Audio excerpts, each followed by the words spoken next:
देखिए गुणा करनी है हमें।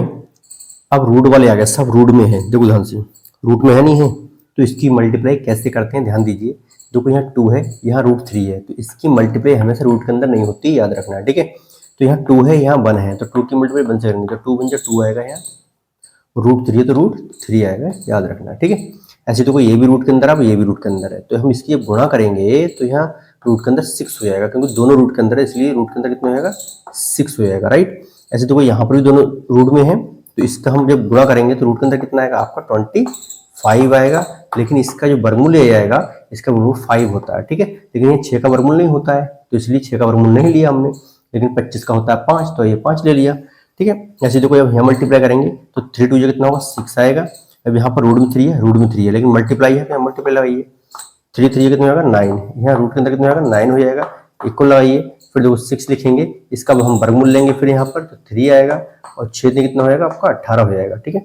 हम यहाँ डायरेक्ट भी ले सकते थे, 3 3 9 का वर्गमूल 3 यहाँ पर डायरेक्ट ले सकते थे, लेकिन हमने यहाँ आपको करके दिखाया है, ठीक है ना। तो कितना आएगा 18 आएगा। अब देखो यहाँ पर माइनस, यहाँ पर माइनस, तो माइनस में तो प्लस बन जाएगा, आप प्लस का साइन लगाएं या ना लगाएं वो आप पर डिपेंड करता है सेल्फ। 10 की मल्टीप्लाई 5 से करनी है, तो 10 5 जो कितना होगा 50 होगा, ठीक। अब देखो यहाँ रूट में 3 और यहाँ रूट में कितना है 2 है, तो यहाँ 2 3 कितना है 6 हो जाएगा, मतलब रूट के अंदर कितना आएगा 6 आएगा, ये आपका आंसर बन जाएगा। आप प्लस यहाँ लगाएं या ना लगाएं, ठीक है। अब देखो यहाँ पर एक्स आ गया अक्षर, यहाँ दोनों रूट के अंदर है, देखो एक्स की एक्स से कर लेना, तो क्या आएगा यहाँ x² बन जाएगा, लेकिन यहाँ मल्टीप्लाई करेंगे तो 5 3 15 रूट के अंदर हो जाएगा, ठीक है, ये याद रखना है। उसके बाद यहाँ देखो माइनस है, यही माइनस है, तो माइनस माइनस क्या बन जाएगा, यहाँ प्लस बन जाएगा, प्लस का साइन लगाएं या आपने लगाया, सेल्फ डिपेंड करता है। 7 3 कितना होता है 21 होता है। उसके बाद देखो ये दोनों सेम है रूट के अंदर, है ना, जब भी रूट के अंदर सेम हो तो 2 दूनी 4, उसका डायरेक्टली वर्गमूल ले लेना, यहाँ मल्टीप्लाई का साइन लगा देना, तो 2 हो जाएगा, ठीक है। भाई 2 दूनी 4 होगा रूट के अंदर, उसका वर्गमूल कितना होगा 2 आगे निकल के, तो 21 दूनी कितना आएगा आपका 42 हो जाएगा, तो इसका आंसर 42 आना चाहिए प्लस का, राइट। उसके बाद देखिए यहाँ पर रूट के अंदर a है और यहाँ पर रूट के अंदर a है, जब इसकी मल्टीप्लाई करेंगे तो ये रूट के अंदर a² बन जाएगा, क्या बन जाएगा a², ठीक है।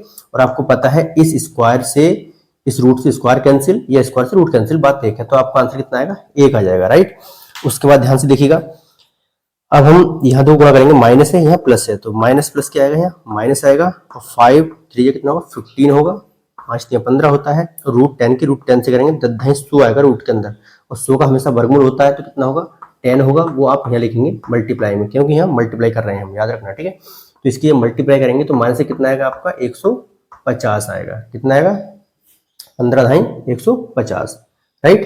तो याद रखना, ठीक है, क्या आएगा माइनस का। अब हम करना क्या है, यहाँ a है, देखो यहाँ 8a है, यहाँ पर a है, तो 8a की मल्टीप्लाई ऐसे करेंगे तो आपको क्या आएगा 8a²। आपको पता हमने क्या बताया, अक्षर की मल्टीप्लाई करते हैं उसकी पावर 8 हो जाती है, जुड़ जाती है, ठीक है।